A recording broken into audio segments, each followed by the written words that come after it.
A good day of work out there today, no pads on, but it was good to be out there moving. The guys ran around pretty well. Juwan did a little bit more today, ran a couple plays. You know, if we played today, he would not be able to play, but I think we're moving in the right direction, and hopefully, I would say probably 75% that he would play on Saturday. I don't know if it's 100% just yet. I've seen these kind of things go both ways, so it wouldn't surprise me. If he didn't react well to it, it wouldn't surprise me if he did react well to what he did today, but we're a little more optimistic after today. Andre still did not do anything, nor did Kyle, and I think everybody else were pretty good. Kyle, with Juwan, because he came back in the game on Saturday, did it just kind of like swell up or tighten up or something change overnight? I'm certainly not a medical expert, but I think I've seen enough of them. You know, I think what happens sometimes is during the game, the adrenaline of the game allows a guy to overcome it, and they maybe put a little more tape on than what they started the game with. And then when you take the tape off after the game, you take the braces off in the shoes, I think then that's really when the swelling gets you a little bit, and then you really find out the next day, you know, what you're dealing with. Concerned with the flight and that making it swell up again? I mean, not particularly. I think we'll do some things when we get to the hotel, and we usually do some things before we leave to make sure that we minimize the effects that can have. I know sometimes that can create some swelling issues, but not something I'm overly worried about. You pay close attention to see how he's running during the game?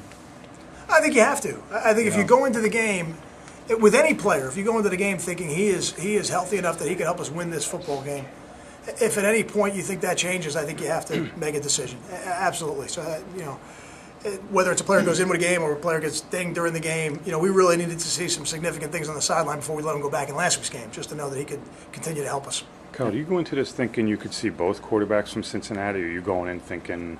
I know anything's possible, but do you go in thinking that they could play both? I think we'll see all three. I think we'll see the two quarterbacks. I think we'll see their Wildcat guy. You know, I really do. I think in a game like this, you know, with every player in our program, and I'm sure every player in their program, each one has their strengths and weaknesses. And in a one-game scenario like we're in right now, I wouldn't be surprised to see all three and for their staff to have those guys doing whatever it is they feel they do best. Well, I don't want to say change, but why has he made that step this year, do you think? You know, those things, every player has their own clock. They each have to run their own race. You know, there's no steady climb, you know, for any player. Some players are able to play at a very high level early in their careers, and then there's other players that, and really most players, it takes them a couple of years really to become impact players. There's not many that do it in their first 2 years in a program when you go back and look. And I think, you know, for Antoine, he started as a defensive lineman. He made the transition to offensive line, and with each practice performance, body of work, he's gotten a little bit better each time. So, you know, we're pleased with the direction he's moving in. I don't think we're anywhere near where he's going to be when he's done playing at Rutgers. I think he's going to be a much better player than he is today, but he's come a long way at that position for sure.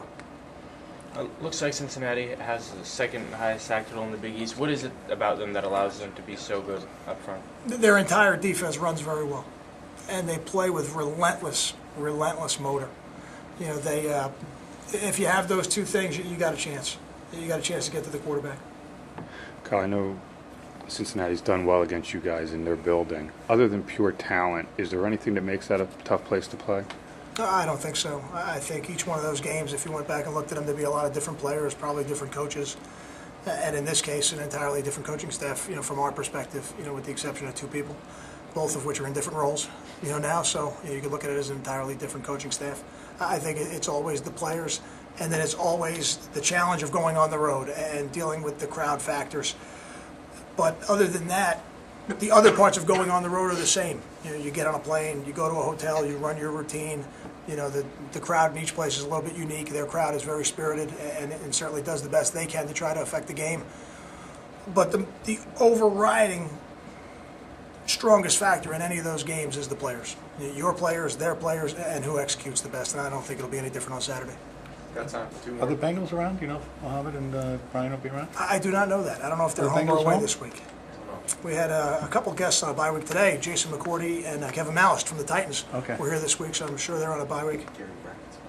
Gary Brackett will be at the game this week, which will be great to have Gary there. I'm not sure if the Bengals are home or not. Okay, I'm going to check that.